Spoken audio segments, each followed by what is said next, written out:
Yes, because I can tell you too, most plans will force people out if their balance isn't high enough.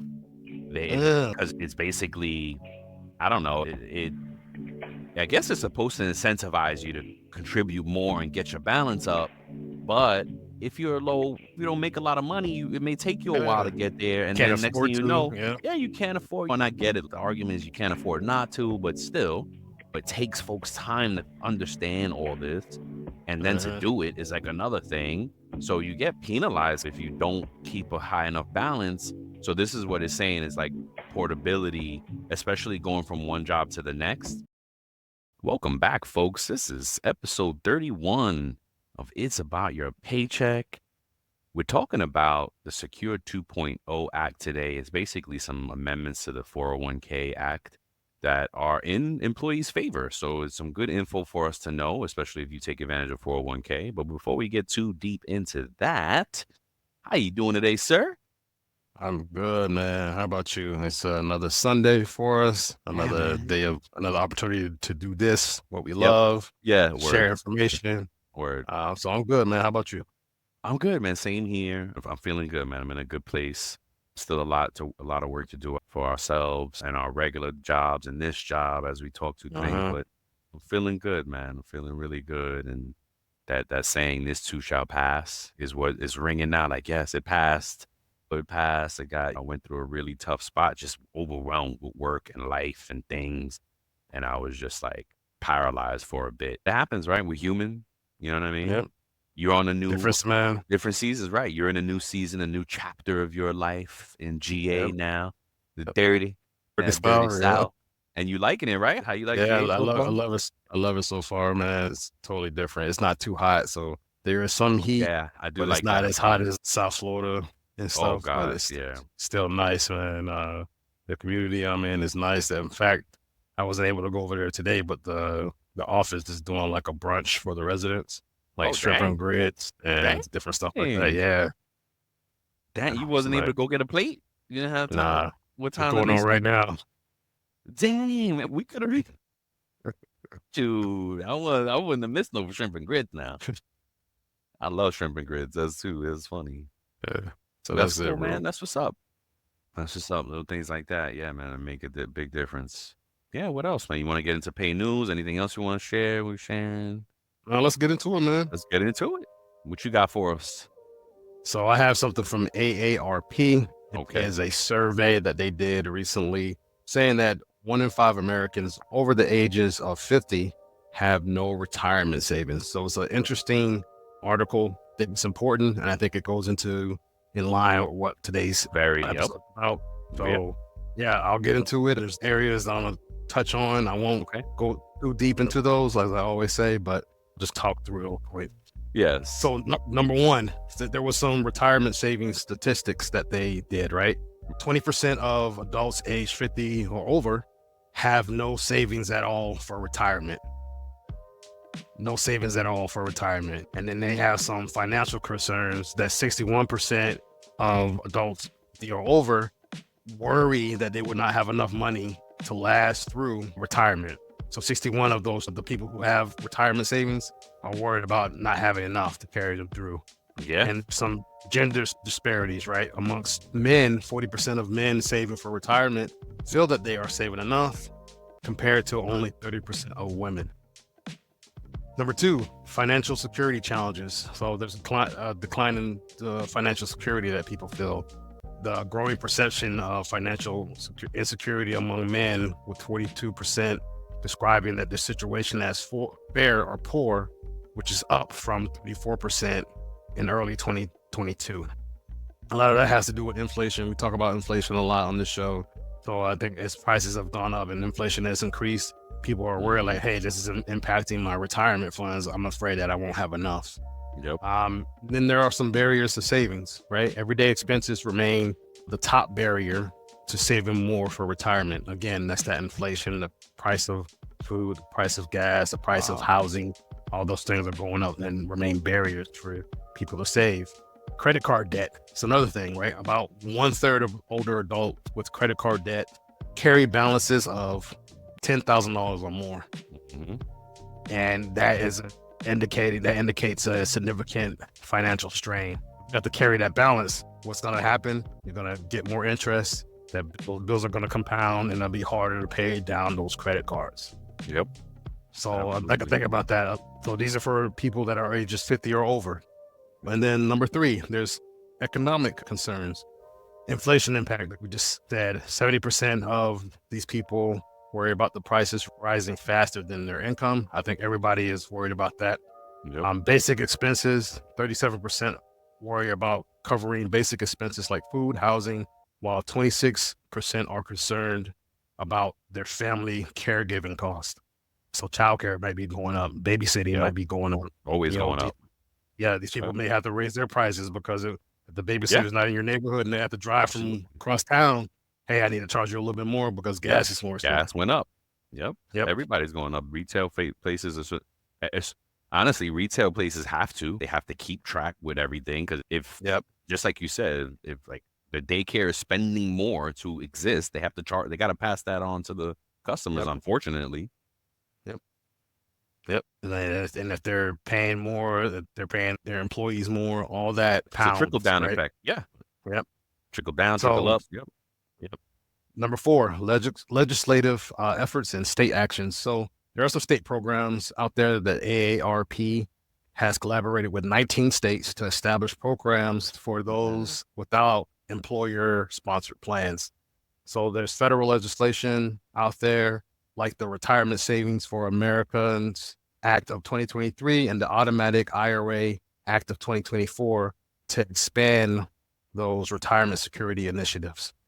There's some auto IRA programs out there too. 8 states currently have operational auto IRA programs, and 10 others have passed legislations and various stages of implementation.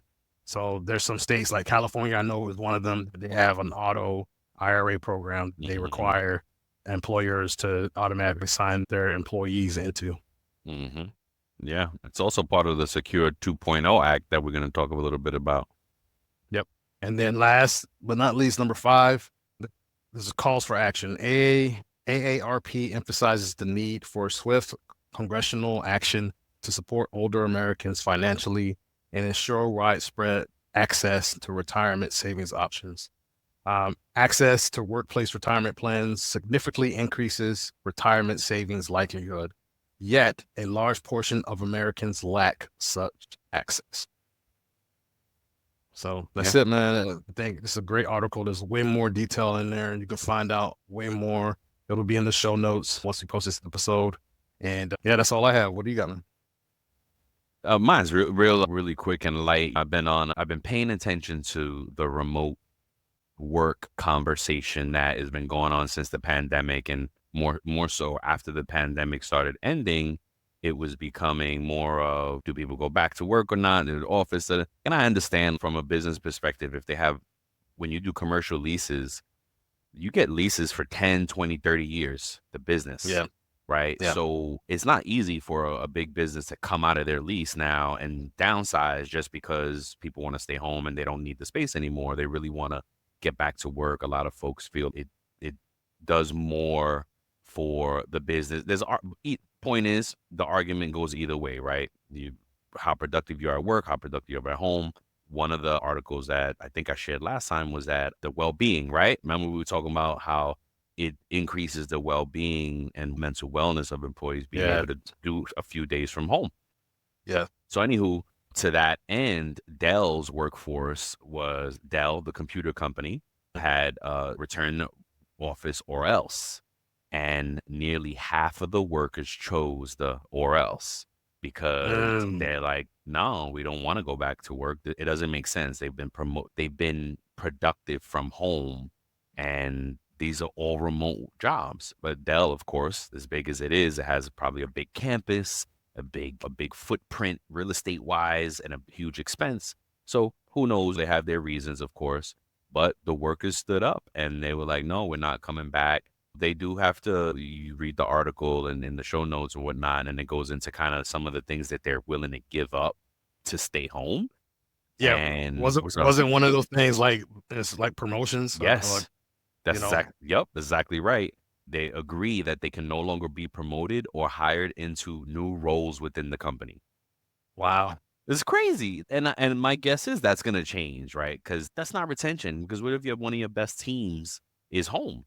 So now the whole basically they're just buying time to leave because if you've been working for Dell for past 5, 10 years and you're a productive Mhm. achiever, earner, you're just gonna go put your resume on the market and go leave because guess what? Dell was short sighted, but People, these companies have to understand, right?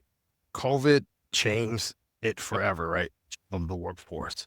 So hybrid remote work is here to stay, right?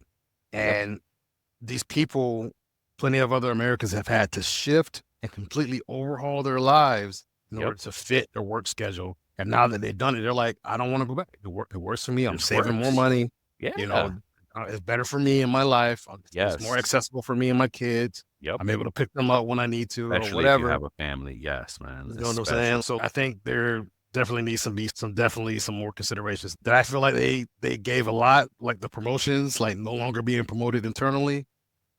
It, look, this is just the beginning of it. It could change Yeah. because I promise you, there's a HR person there saying this is not right. You know what I Mhm. mean? And they may not have won the argument the first time, but now they'll have numbers to build their case study over Yeah. the next few years. Because guess what? These people who decided to stay at home, they probably now they're gonna see the attrition rates.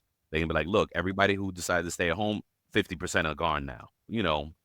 That's it's gonna be like they're gonna see those numbers of people leaving, and they're gonna say, "Look, everybody who stood home, 50% of them left. Now what? Do you still think it's a good idea?"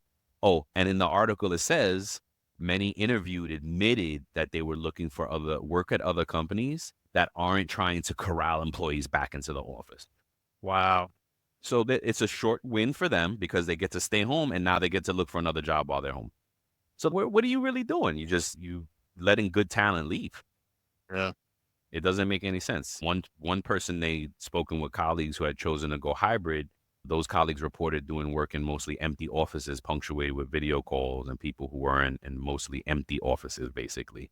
So Wow. yeah. So it's now the people who did want to come back and be good about it. Now they're working in bad spaces because that's Yeah. the other argument too. Is hey, if you want your people to come back, please believe and understand that they've been used to being home for years and it's been comfortable.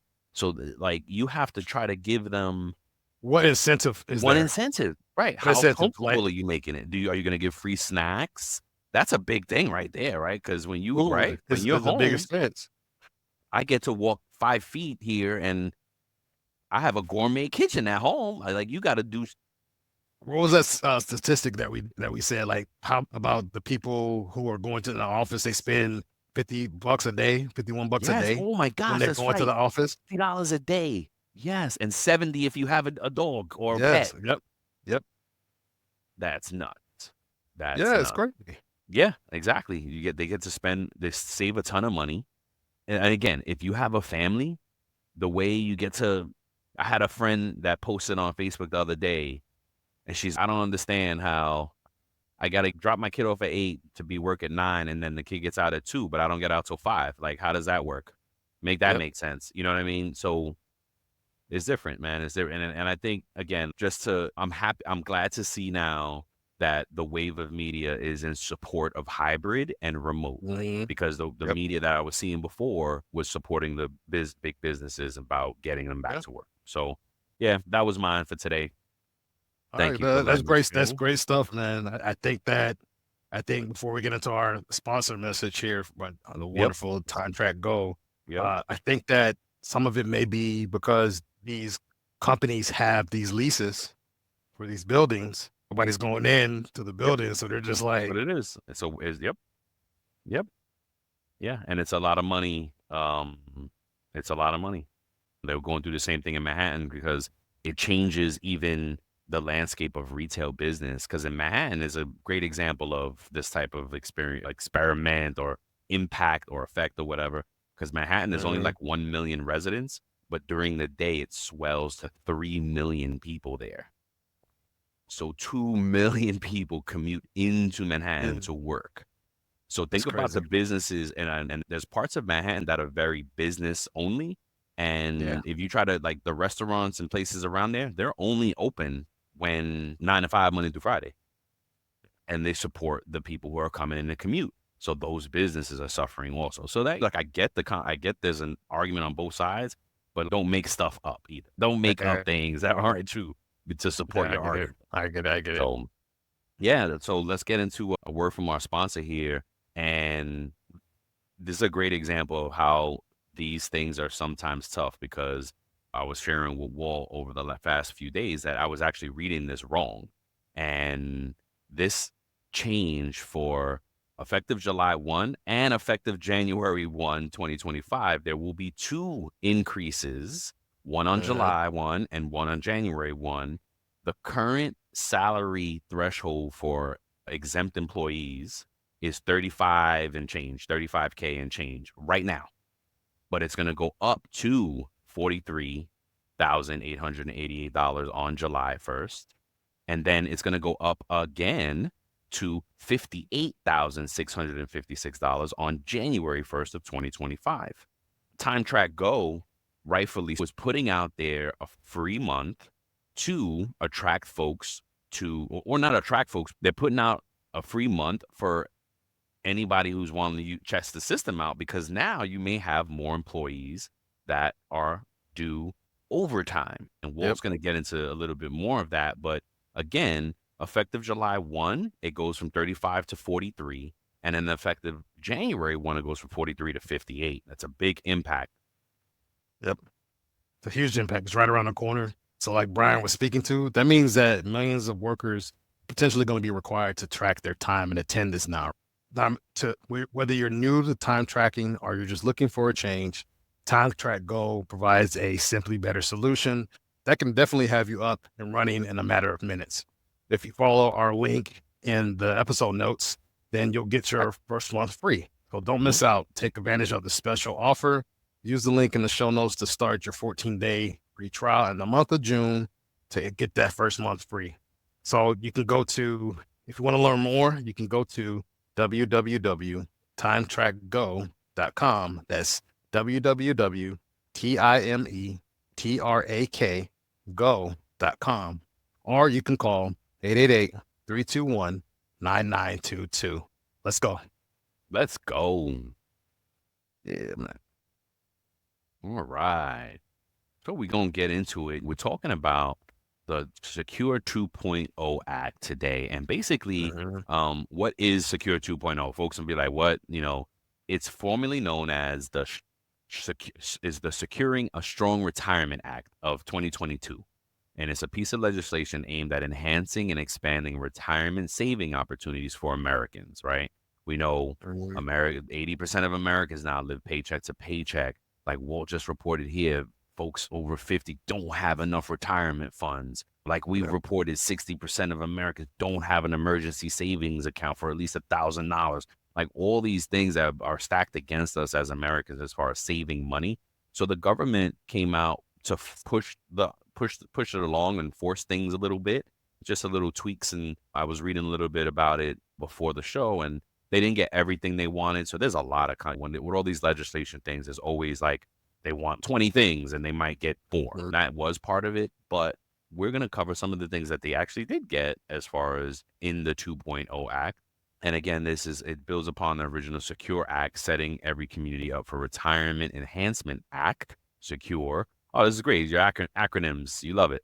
And that was originally passed in 2019.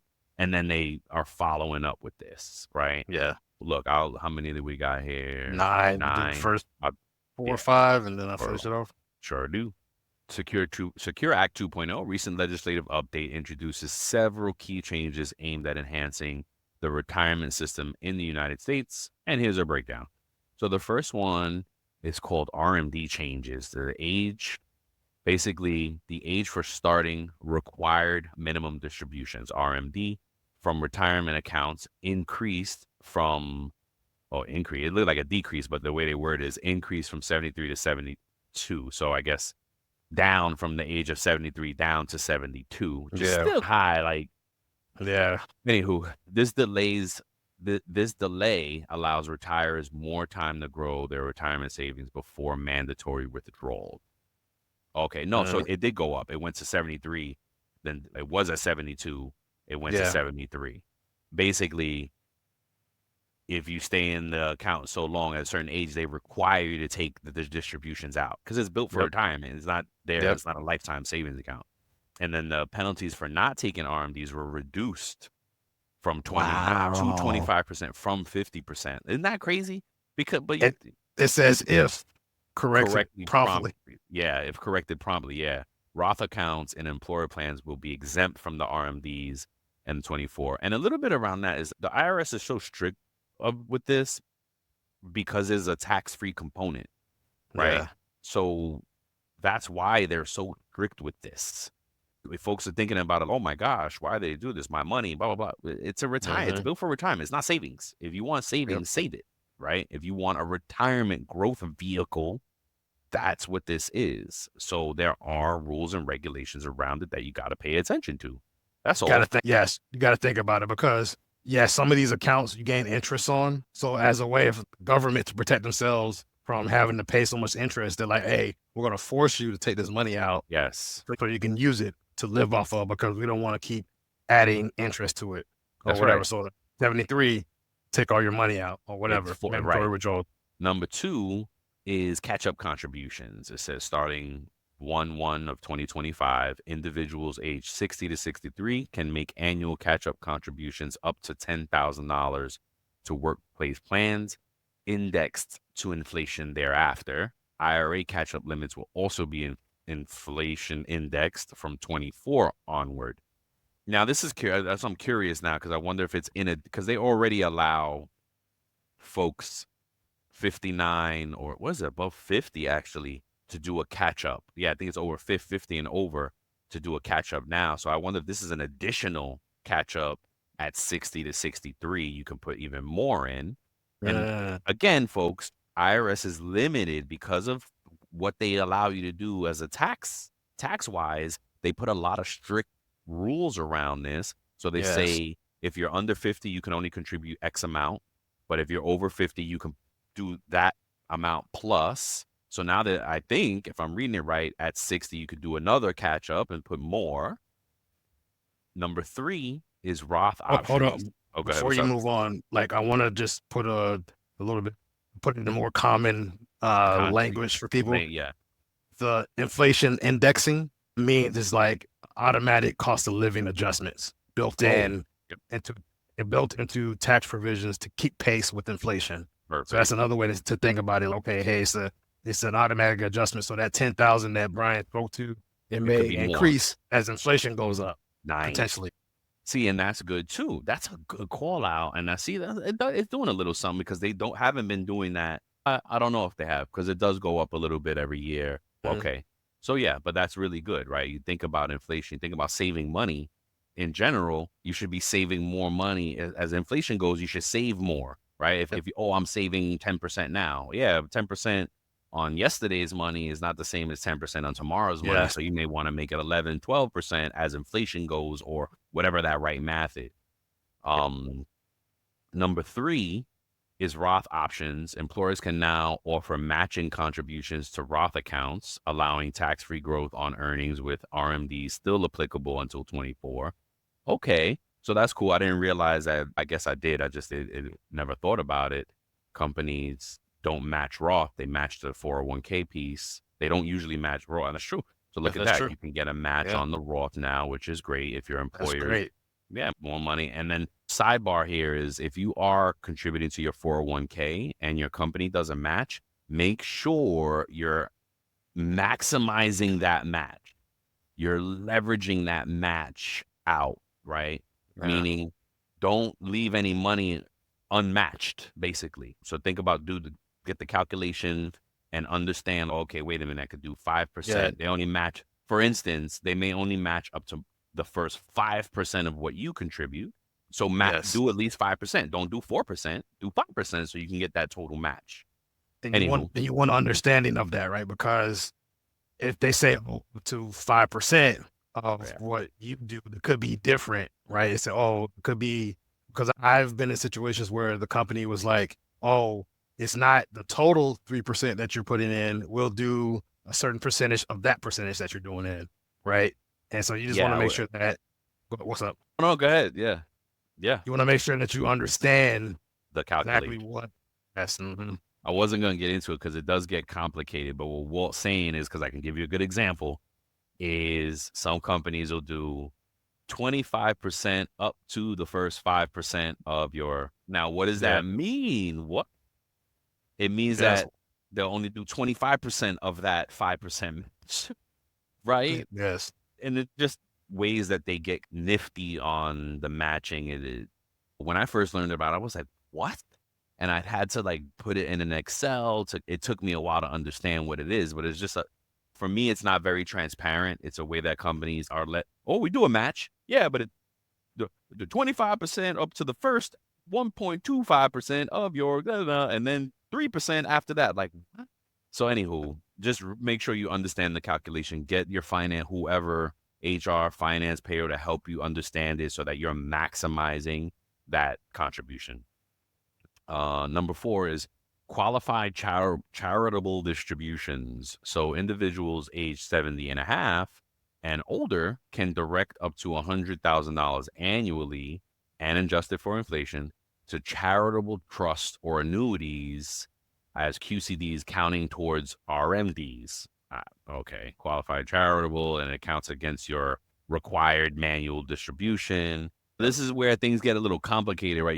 It makes no impact to me because I'm not giving $100,000 to anybody right now. Not yet. For the most part, this helps like the higher earners, more wealthy people. Number 5 is, it says annuities and longevity. The premium limits for qualified longevity annual annuity contracts increased to 200,000. The requirement limiting premiums to 25% of retirement balances was removed. Wow. Okay. Again, more on the investing side, folks that have that level of money to invest. Here's a good one. Number 6. Oh, you want to finish the last 3? You can go through it if you want. You're on a roll. Let's go. Oh, number 6 is automatic enrollment and portability. So starting in 2025, new 401k and 403 plans must automatically, and this is what we're talking about, must automatically enroll employees, fostering retirement savings. Automatic plan portability allows transferring low balance accounts when changing jobs. Okay, really. Okay. See, now this one is more for that everyday person, I believe. Yeah. Right. Great call out on that. And then notice how it says here, plan portability, allowing transfers of low balance accounts. Like to Brian's point, the everyday employee, the everyday person doesn't have the $100,000 that they're putting in. Yes, because I can tell you too, most plans will force people out if their balance isn't high enough. Because it's basically, I don't know, I guess it's supposed to incentivize you to contribute more and get your balance up. But if you're low, you don't make a lot of money, it may take you a while to get there. And then next thing you know, you can't afford. And I get it. The argument is you can't afford not to, but still, it takes folks time to understand all this. And then to do it is like another thing. So you get penalized if you don't keep a high enough balance. So this is what it's saying is like portability, especially going from one job to the next, because when you leave a job, they'll just force you out. They're like, boom, here you go. Now here's your money, whatever. It's a low balance anyway. You terminated low balance. That's like a whole nother thing. So that's really good. But the auto enrollment is something that number 6. So basically it's saying, because a lot of companies, it's not an auto enrollment. You get to a company and they say, hey, we have 401k. You can contribute. You can be a part of it if you're eligible. What this is saying is all companies, when you start that new job, they're going to automatically enroll you into 401k. You have to opt out of it. They will default you in and you have to opt out. And be careful, because if you don't catch it in time, you're going to see it in your first check and you may not be able to get that money back. You may have to go through a lot to get that money back, and you may get penalized on it. So what they're saying is they're going to default you right in, and you just go from there. And the numbers say that it increases. What is the word? Adaptive. What's the word I'm looking for? Participation. It increases participation into the plan. So It is what it is. Do you want me to finish it out, or do you want to finish these Okay, last? I'll do the last three. Okay. Yeah, yeah. Number 7, emergency savings. Defined contribution plans can incorporate emergency savings account in Roth format, allowing tax-free withdrawals for certain expenses after contributions. I think that's big, right? You may be able to put some of your savings in Roth format, and that will help you avoid some of those taxes that you may have to face when you do other withdrawals and stuff like that if they're normal 401k, right?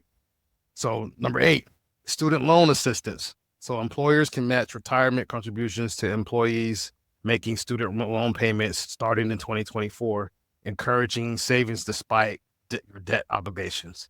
So that's a good thing, right? So if you have a student loan and you want to get into 401k, this may be a incentive for you to do that, or match that, right? And then the last thing is the 529 plan. After 15 years, assets in 529 college savings plans can roll over into Roth IRAs, subject contribution limits, promoting flexibility in education and retirement savings.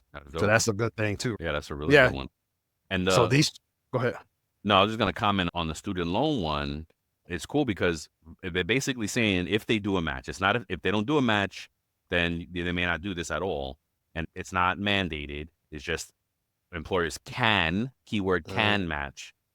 So basically, if your excuse is I have student loan payments right now, then the employer can say, what's your payment? Then I can match against that payment and put it into your 401k for you, even though you're not contributing to 401k. Yes. So that's a really good one. Again, I like a few of these are for the everyday person, right? The 80% of Americans out there, which is good. That's right. And even on the 529 plan, the 529 plan is a college savings plan. I don't know if it's called 529 everywhere. Like, I wonder if, like, here in Florida, there's like a Florida college thing. They don't really call it 529. So I don't know if that's eligible for it. But a 529 plan allows you to save for college. And now what they're saying is, hey, if you got assets there that's been there for a long time, you can roll it over into a retirement plan. Like, boom. And how does that happen? Maybe you've been saving for one of your kids or yourself for college and they didn't go. You know what I mean? They did something else in life and now they're successful doing that. And now 15, 20 years later, your kid is 40 and you're like, man, I still got this money in this 529 plan. What am I going to do with it? Boom, you can roll it into your own retirement plan. So those are really cool. Those are cool, man. I love it. Yeah, so it's a great thing. These changes aim to bolster retirement preparedness by adjusting savings initiatives, facilitating easier transition between jobs, and encouraging broader participation in retirement planning through innovative savings mechanisms, right? So your personalized guidance on navigating these changes, you want to consult a financial advisor. Yes. So that's something that's highly recommended. Before we end this episode, so let me ask you, Brian, should companies and or the government force Americans to save for retirement beyond any current measures that are already in place? They already do, right? It's a great question. And then we already do is Social Security. So I said beyond that. Yeah, no, I know. Beyond what's in place, but the things that are in place is Social Security. And it's I'm glad you said this because I had wrote down in my notes here one, I wanted to do it for myself. I did it many years ago. And two, I encourage everybody out there to go do it. Folks, we can go and log on to Social Security and create an account and look at the money that's sitting there they have it on record. Everything we've contributed to Social Security since you've been a W-2 employee, right? So it's a good thing to go look. Like I remember when I did it years ago, I was like, oh, wow, there's like money there. I've been working since I'm 16 years old on the books. So I've been contributing now for over 20 years. I ain't going to say, real talk, 30 years I've been contributing to the plan already. And I'm like, wait a minute, I got to go see how much is in there now. And basically they tell you what you would get at retirement. They give you projection. They even tell you now too, because some things force you, disability can force retirement early and then you can tap into your Social Security. And it says like, all right, if you retired right now, you would get this. But if you retire at this age, you'd get that. So it's a good tool so that we don't feel like our money is just going into the abyss. It's there. It's being accounted. It's being tracked. You can go and log in and look at your account. So I urge folks to do that. And then back to the Safe Talk question, should companies or the government force Americans to save beyond what they're already doing? That's a tough one for me because if I believe in the capitalistic system, no, they shouldn't. They already did it. That's your mechanism, and beyond that, you should be saving yourself. You should be controlling Yeah. that narrative, that outcome, that you should be controlling No. that on your own, right? Yeah. And they're already doing it with the Secure 2.0, where they're forcing auto enrollment to encourage participation. The Social Security's out there. Beyond that, I think they're already doing it. What do you think? No, I agree with you. I think the answer, we had to say yes or no. I think the answer is no. I do think the government and employers should do better at educating the employees. Yes. Making sure that those of you, even us included, who are listening to this show right now, that we understand fully the benefits and the results of being prepared for retirement. Because I think there needs to be a more emphasis on that. Now, should you be forced to do anything? Heck no. Right. Ultimately, our responsibility to save for our retirement. Ultimately, that's our responsibility to make sure that we're doing what we're supposed to do. And honestly, if you think about it, government did force us to do something. They haven't managed Social Security well. To your point, they haven't managed that well, which is why they say Social Security is running out. And to go see your balance, go to www.ssa.gov and you create an account there, and you'll be able to see your stats there. And it'll give you projections on when you may want to retire and how much monthly you would get. Yes, my answer is the same as yours. No. Yeah. Yeah, I hear you. Because I think if we say yes, we're moving more towards a socialistic, communist, dictator, those words where I'm not a big politician. I don't know politics, but when forced things are, that makes me think more of that. And that's not what capitalism is. And that's not what America was built on, in my opinion, my knowledge, my novice opinion and knowledge of things. Yeah. But look, like you said, companies don't do a good job, and the government, education wise, they do the bare minimum. But you know what? That's an opportunity for us and shows like this to kind of keep that conversation going and helping folks understand what they can do. And the disclaimers that we always talk about, folks, we're not an expert on any of these one things. We're just want to give you enough to be curious and spark that curiosity and spark that motivation to go, wait, I need to go research a little bit of this and get savvy on this stuff. And there's no excuses these days, because honestly, if you start searching on your TikTok, where we spend most of our time anyway, you'll start getting good information there. There's info there. There's other folks like us putting out things on retirement, Social Security, investing, and things like that. There's no reason for us to be ignorant anymore. The information is there. So I'm going to be transparent with my own personal account, because I just logged in and everything, right? Dang, that was quick. So no, I already had an account. Okay. If I was to retire by the age of 62, which is 20 years for me. So if I was to retire in 20 years, that would only, and this is the emphasis of why it's important for us to manage our own finances accordingly, right? Not just to lean on Social Security. If I was to retire at the age of 62, I would only get $2,400 a month. Damn.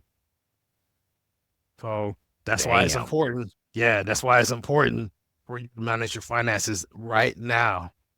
To make sure that you put some other stuff aside for 401k right now, even if it's 1%, even if it's you have to move to Peru, something, South America somewhere. Yeah, because you ain't gonna be able to live in America with that. Yeah, or you would have to live in some type of group home, retirement situation, compound. Live with a bunch of friends. For real, bunch of old friends. You need a nurse on. So it's something to think about. So really consider that, and really understand how important it is for you to have other means of savings and retirement in place. Remember that stat. People who are the age 50 or older, a lot of them are concerned that they don't have enough money right now. I'm looking 50 right in the face. Yeah, me too. Yep. No, we got to get on our grind, man. Yes, So sir. yeah, little things like, hey, look, yep, exactly, folks. We're just giving you enough to go out there and be curious and get things together for yourself. Until the next time, I hope you like the show. We love you. Peace.